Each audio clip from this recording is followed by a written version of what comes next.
Why can't a moss be as tall as a tree? They may not have the internal structure to grow tall on their own, but they definitely can inhabit high places. Look up, down, and all around. Tiny moss plants are often overlooked, but they play an important role in maintaining diverse habitats across the world. Mosses are ancient. They date back some 450 million years. This means they've survived and thrived through a range of drastic climate changes.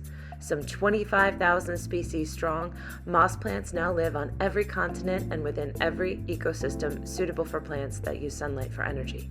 These plants are tougher than you may think for something so small. They can live anywhere from snowy mountaintops to the endless heat of desert sand. Mosses have adapted to succeed where few plants could. London's Kew Garden scholars found the lowest temperature in which they can conduct photosynthesis is around minus 15 degrees Celsius. The highest is about 40 degrees Celsius.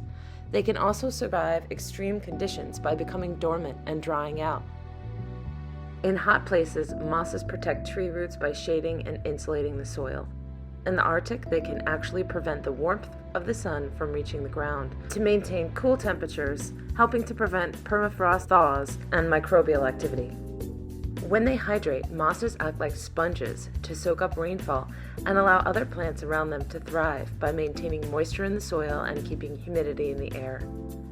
Mosses are also among the first plants to colonize after a disaster, such as when an area is deforested, burned by fires, or affected by volcanic activity.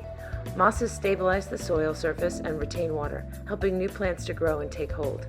They're pioneer plants, literally paved the way for other plants to take root.